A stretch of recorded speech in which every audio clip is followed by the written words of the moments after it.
Hello friends, बहुत बहुत स्वागत है आपका आईबीसी एकेडमी पर। फ्रेंड्स देखिए, आज के इस क्लास में आप 67 बीपीएससी और सीडीपीओ के लिए हर बार की तरह टॉप 30 क्वेश्चन देखने वाले हो। आइए देखते हैं आज का सबसे पहला सवाल। बताना है कि निम्नलिखित में से कौन सा युग्म जो है सही सुमेलित नहीं है। देखिए, नागालैंड, क्या इसकी जो स्थापना हुई थी 1963 में, गोवा 1987 और सिक्किम 1974, मिजोरम 1987 में हुआ था या नहीं बताना। देखिए, नागालैंड 1963 बिल्कुल सही दिया हुआ है, गोवा 1987 बिल्कुल सही है, सिक्किम 1974 आपका ये बस गलत हो जाएगा। 1975 में सिक्किम की स्थापना हुई थी और मिजोरम जो है 1987 में हुआ था, ये सही है। तो ऑप्शन नंबर आपका यहाँ पे सी हो जाएगा, बिल्कुल सही जवाब सी जो है ये बिल्कुल यहाँ पे गलत दिया हुआ है। नेक्स्ट क्वेश्चन है कि भारतीय संविधान की प्रस्तावना में पंथ निरपेक्ष शब्द जो है इसे किस वर्ष जोड़ा गया था बताना है। पंथ निरपेक्ष शब्द को किस वर्ष जोड़ा गया था। ऑप्शन नंबर आपका यहाँ पे सी हो जाएगा, बिल्कुल सही जवाब 1976 1976 में। समझेंगे, भारतीय संविधान का जो 42वां संविधान संशोधन जो कि 1976 में हुआ था, उसमें संविधान की उद्देशिका में समाजवादी, पंथ निरपेक्ष और अखंडता इन 3 शब्दों को जोड़ा गया था। ऑप्शन आपका यहाँ पे बी बिल्कुल सही जवाब है। नेक्स्ट क्वेश्चन है, भारत में पंचायती राज व्यवस्था की शुरुआत कब हुई। ऑप्शन नंबर ए सही जवाब हो जाएगा, 2 अक्टूबर 1959 को हुआ था। कहाँ से, तो राजस्थान का नागौर जिला में सबसे पहले पंचायती राज व्यवस्था की शुरुआत हुई थी। नेक्स्ट क्वेश्चन है कि व्हाट्सएप बैंकिंग सेवा शुरू करने के लिए किस बैंक ने व्हाट्सएप के साथ करार किया है। तो ऑप्शन नंबर आपका यहाँ पे ए बिल्कुल सही जवाब हो जाएगा, एक्सिस बैंक के साथ किया है। नेक्स्ट क्वेश्चन है, संतुलन कीमत निर्धारित करने वाले जो कारक हैं वो कौन से होते हैं ये बताना है। तो देखिए यहाँ पे समझिएगा, देखिए संतुलन कीमत जो है वस्तु की मांग और पूर्ति दोनों के आधार पर किया जाता है। वस्तु की मांग और वस्तु की पूर्ति के आधार पर किया जाता है। जब मांग और पूर्ति बराबर हो जाता है तो वही संतुलन कीमत होता है। ठीक है, तो ऑप्शन ए और बी यहाँ पे दोनों सही है, तो इसीलिए आपको ऑप्शन नंबर ई टिक करना है। नेक्स्ट क्वेश्चन है कि निम्नलिखित में साधन निर्धारण के तत्व कौन है। देखिए, किराया, मजदूरी, ब्याज और लाभ, ये चारों हैं साधन निर्धारण के तत्व। ऑप्शन नंबर ई हो जाएगा सही जवाब, एक से अधिक। नेक्स्ट क्वेश्चन है कि खेल मंत्रालय ने 10 साल बाद किस महासंघ को मान्यता दी है। ऑप्शन नंबर डी यहाँ पे सही जवाब हो जाएगा, जीएफआई को खेल मंत्रालय ने 10 साल के बाद इस पर जो वो बैन लगा हुआ था उसे हटा दिया है। नेक्स्ट क्वेश्चन है कि संविधान सभा के लिए संवैधानिक सलाहकार के रूप में किसे नियुक्त किया गया था। ऑप्शन नंबर आपका यहाँ पे डी हो जाएगा सही जवाब, सर बी.एन. राव को संविधान सभा के संवैधानिक सलाहकार के रूप में नियुक्त किया गया था। काफ़ी इंपॉर्टेंट है, नाम ध्यान रखिएगा, sir BN. Rao. Next question है, ब्रह्मोस मिसाइल खरीदने के लिए किस देश ने रक्षा सामग्री और उपकरणों की खरीद समझौते पर हस्ताक्षर किए हैं।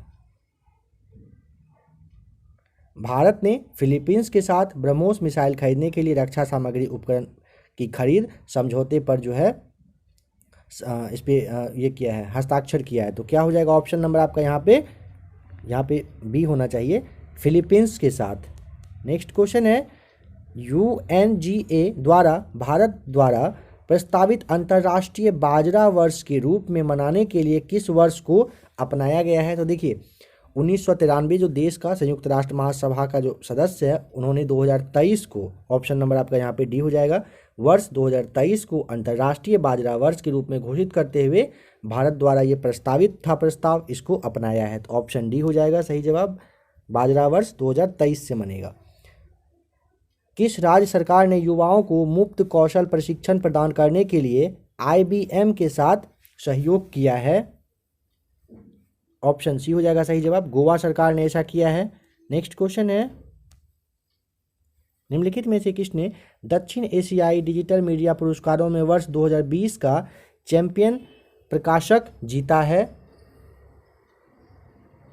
ऑप्शन नंबर यहाँ पे सी हो जाएगा सही जवाब, द हिंदू ग्रुप ने जीता है। नेक्स्ट क्वेश्चन है, भारत में अधिकांश आभूषण बनाने के लिए 22 कैरेट का उपयोग होता है। तो बताना है कि इसमें 2 कैरेट जो है वो किस धातु को मिलाया जाता है। ऑप्शन नंबर ए हो जाएगा सही जवाब, तांबा मिलाया जाता है। नेक्स्ट क्वेश्चन है, भूमि अभिलेख डिजिटलीकरण सूचकांक 2021 की सूची में पहले 3 राज्यों में से कौन सा राज्य है भू अभिलेख डिजिटलीकरण में? देखिए, मध्य प्रदेश, फिर आपका पश्चिम बंगाल और फिर उड़ीसा। ऑप्शन नंबर बी आपका सही जवाब हो जाएगा। सबसे फर्स्ट पे मध्य प्रदेश, सेकेंड पे पश्चिम बंगाल और थर्ड पे उड़ीसा है। ठीक है, नेक्स्ट क्वेश्चन है, किस राज्य सरकार ने भारत तिब्बत चीन सीमा क्षेत्र में 3 आदर्श गांवों को विकसित करने का निर्णय लिया है? देखिए, अरुणाचल प्रदेश राज्य सरकार ने ऐसा किया है क्या? तो भारत तिब्बत चीन सीमा के जो एरिया है वहां पर 3 गांव को आदर्श गांव के तहत विकसित करने का फैसला लिया गया। तो ऑप्शन नंबर आपका यहाँ पे डी हो जाएगा, बिल्कुल सही जवाब। नेक्स्ट क्वेश्चन है, अंतर्राष्ट्रीय क्रिकेट परिषद की पहली विश्व टेस्ट चैंपियनशिप का खिताब भारत को हराकर किस देश ने जीता? देखिए, अंतर्राष्ट्रीय क्रिकेट परिषद की पहला जो विश्व टेस्ट चैंपियन मैच हुआ था उसमें भारत को हराकर किस देश ने ट्रॉफी अपने नाम किया था, ये आपको बताना है। तो देखिए, न्यूजीलैंड ने ऐसा किया था, ऑप्शन नंबर सी हो जाएगा। 18 से 22 जून को हुआ था ये साउथ कैंपटन जो है न्यूजीलैंड, वहाँ इंग्लैंड में हुआ था, ये ध्यान रखिएगा। इंग्लैंड में हुआ था, वहाँ पर हराकर भारत और न्यूजीलैंड के बीच में हुआ था। न्यूजीलैंड ने भारत को हराकर विश्व टेस्ट चैंपियनशिप का खिताब अपने नाम किया। नेक्स्ट क्वेश्चन है कि भारत के किस पड़ोसी राष्ट्र में 1 फरवरी 2021 को वहां की सेना ने लोकतांत्रिक सरकार को निलंबित कर स्वयं सत्ता संभाल ली? ऑप्शन नंबर बी म्यांमार हो जाएगा। आपको पता होना चाहिए कि म्यांमार का पुराना नाम बर्मा था। नेक्स्ट क्वेश्चन है कि इनमें से किसका संबंध किसान आंदोलन से नहीं रहा है? तो देखिए, नील आंदोलन, रामोशी विद्रोह, पावना विद्रोह और बारदोली सत्याग्रह, ये चारों का संबंध किसान आंदोलन से ही रहा है। इसके बारे में कब हुआ था, कहाँ पर हुआ था, सारा कुछ आपको पहले प्रैक्टिस सेट में बताया जा चुका है। और एक बात ध्यान देंगे, इसमें क्वेश्चंस के साथ ज़्यादा एक्सप्लेनेशन नहीं दिया जा रहा है, क्योंकि इस तरह का जो भी एक्सप्लेनेशन यहाँ पे बनना चाहिए वो पहले किसी न किसी प्रैक्टिस सेट में दिया जा चुका है। अगर अभी तक उसे आपने नहीं देखा है तो प्लेलिस्ट में और डिस्क्रिप्शन में लिंक है, आप ज़रूर एक बार देख लीजिएगा, फिर आपको पता चलेगा कि आज की क्लास में एक्सप्लेनेशन क्यों नहीं है।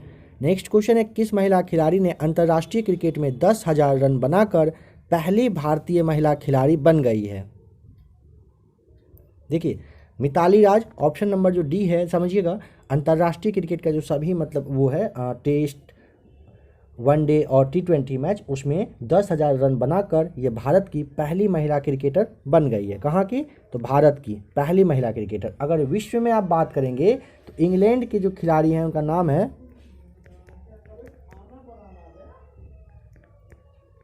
चार्लोटे। इन्होंने 10,273 रन बनाकर सबसे ज़्यादा अंतर्राष्ट्रीय रन बनाने का मामला के नंबर पे फर्स्ट नंबर पे हैं। ठीक है, और ये सेकेंड पे कौन? तो आपकी भारत की खिलाड़ी महिला खिलाड़ी मिताली राज हैं। नेक्स्ट क्वेश्चन है, शिमला सम्मेलन जो है वो कब आयोजित हुआ था? आपको यहाँ पे डेट बताना है। देखिए, ऑप्शन नंबर आपका यहाँ पे क्या हो जाएगा? सही जवाब सी,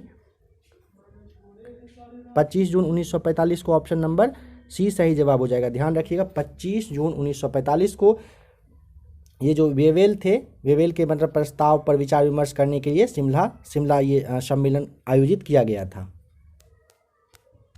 नेक्स्ट क्वेश्चन है कि भारत के प्राचीनतम पंचमार्ग यानी कि जिसे आहत सिक्के के नाम से जानते हैं वो किस धातु के बने होते थे, बताना है। तो देखिए, ये चांदी के बने होते, तो ऑप्शन नंबर सी हो जाएगा यहाँ पे सही जवाब। देखिए, आहत सिक्का इसलिए कहा जाता था क्योंकि ना इस पे ठप्पा मारने का एक मतलब प्रोसेस होता था, इसी वजह से उस सिक्के में थोड़ा सा दाग की तरह का ये हो जाता था, इसीलिए उसे आहत सिक्के कहते थे।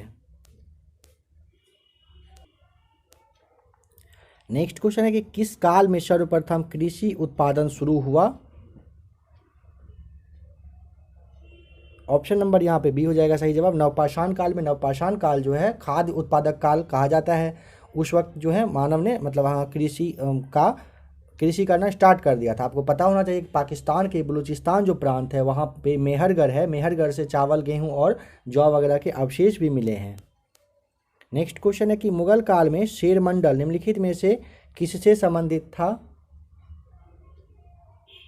देखिए, हुमायूं का में ये मुगल काल में जो हुमायूं थे वो एक ऐसा शासक थे जिन्होंने पुस्तकालय का निर्माण करवाया था। ठीक है, ऑप्शन नंबर आपका यहाँ पे ए हो जाएगा। हुमायूं का जो पुस्तकालय था निर्माण करवाया था, और वही जो है इसे शेरमंडल कहते थे। पुस्तकालय को वो शेरमंडल कहा करते थे हुमायूं। तो ऑप्शन नंबर ए यहाँ पे बिल्कुल सही है। नेक्स्ट क्वेश्चन है, शेर शाह और अकबर के बीच भू राजस्व प्रशासन के संबंध में कौन सा व्यक्ति संबंधित था, बताना है। तो देखिए ऑप्शन नंबर आपका यहाँ पे डी हो जाएगा सही जवाब। टोडरमल संबंधित था। समझिएगा, भू राजस्व प्रशासन की कड़ी के रूप में शेर शाह और अकबर के बीच टोडरमल थे। वे पहले ऐसे मतलब वो जो है पहले शेर शाह के दरबार में रहते थे, बाद में अकबर के दरबार में आए थे। ठीक है, ध्यान रखिएगा, पहले शेर शाह के और फिर यहाँ से जा कर के अकबर के दरबार में। ठीक है, इस तरह से आप समझिएगा, पहले शेर शाह और फिर वे अकबर के दरबार में गए थे। नेक्स्ट क्वेश्चन है कि नेपाल की सीमा के साथ साथ पूर्व में किशनगंज से लेकर पश्चिम में पश्चिम चंपारण तक किस मिट्टी का विस्तार है, आपको बताना है। ऑप्शन नंबर आपका यहाँ पे बी हो जाएगा सही जवाब, तराई मिट्टी का। देखिए बिहार के उत्तरी भाग में पूर्व में जो ये किशनगंज से लेकर पश्चिम में चंपारण की पहाड़ी है, वहाँ तक लगभग 5-7 किलोमीटर चौड़ाई जैसा मतलब क्षेत्र है जहाँ पर तराई मिट्टी है। ठीक है, जैसे यहाँ पे आपका दिया हुआ है बलथर मिट्टी, तो इसके बारे में थोड़ा समझ लीजिए। बलथर मिट्टी जो है कैमूर के पठार से लेकर जो ये राजमहल वाला एरिया है वहाँ तक है। फिर आपका ये जो है बालसुंदरी मिट्टी होता है, बालसुंदरी लिखा हुआ है, बालसुंदरी और बालसुंदरी दोनों कह सकते हैं। ये जो है सहरसा, दरभंगा, मुजफ्फरपुर, गोपालगंज, सिवान वगैरह है, यहाँ के एरिया में पाया जाता है, ध्यान रखिएगा। और जैसे देखिए यहाँ पे कैवाल मिट्टी है। अगर आपको कैवाल ये मिट्टी के बारे में पता हो तो इसका जवाब आप बताइएगा कमेंट करके। ठीक है, आइए देखते हैं नेक्स्ट क्वेश्चन। इनमें से किस राज्य में अरावली की पहाड़ियाँ हैं? बहुत ही ज़्यादा ईजी है। अरावली की पहाड़ी जो है ऑप्शन नंबर ए हो जाएगा, राजस्थान में है। नेक्स्ट क्वेश्चन है, ये जो है राजस्थान को मतलब 2 भाग में कहिए बांटती है, जैसे राजस्थान को उत्तर से दक्षिण का जो एरिया है वही बांटती है। नेक्स्ट क्वेश्चन है कि क्रोमेटोग्राफी की तकनीक का प्रयोग किस कार्य के लिए होता है? देखिए क्रोमेटोग्राफी का जो उपयोग है, किसी भी जो द्रव वगैरह है उसे द्रव मिश्रण में अलग अलग तरह का जो मतलब वो कहते हैं उसका क्या कह सकते हैं घटक वगैरह होता है, उसे अलग करने के लिए किया जाता है। समझने के लिए ऐसे देखिए, जैसे खून से अगर दवा को अलग करना हो, प्राकृतिक रंग से अगर रंग द्रव को अलग करना हो, तो क्रोमेटोग्राफी का ही यूज किया जाता है। तो ऑप्शन नंबर यहाँ पे क्या होगा, सी सही जवाब। द्रव मिश्रण से पदार्थों को अलग करने के लिए क्रोमेटोग्राफी का प्रयोग किया जाता है। नेक्स्ट क्वेश्चन है, निम्न तत्वों में से किसका परमाणु भार एवं परमाणु संख्या दोनों के बारे में बताना है कि लगभग समान होता है। तो देखिए हाइड्रोजन में न्यूट्रॉन नहीं होता है, ऑप्शन नंबर सी समझेंगे। हाइड्रोजन में न्यूट्रॉन नहीं होता है और उसमें जो परमाणु भार है बस कहिए कि केवल इसके प्रोटॉन के ही वजह से होता है। न्यूट्रॉन तो होता नहीं है, प्रोटॉन की वजह से होता है। इसी की वजह से मानिए कि परमाणु भार और परमाणु संख्या दोनों समान हो जाता है। ऑप्शन नंबर यहाँ पे सी हो जाएगा सही जवाब। देखते हैं नेक्स्ट क्वेश्चन, निम्न में से कौन सा हार्मोन गैसीय अवस्था में पाया जाता है, बताना है। तो ऑप्शन नंबर आपका यहाँ पे क्या हो जाएगा, बी हो जाएगा सही जवाब। एथिलीन होता है, समझेंगे। एथिलीन एक पादप हार्मोन होता है जो कि गैसीय अवस्था में रहता है, और इसका काम क्या होता है पूछ ले तो पौधे की वृद्धि और विकास मतलब करवाने में ये काफ़ी ज़्यादा हेल्प करता है। कौन? तो एथिलीन। नेक्स्ट क्वेश्चन है कि निम्नलिखित वैज्ञानिकों में से किसने नवीन सापेक्षता सिद्धांत प्रतिपादित किया था?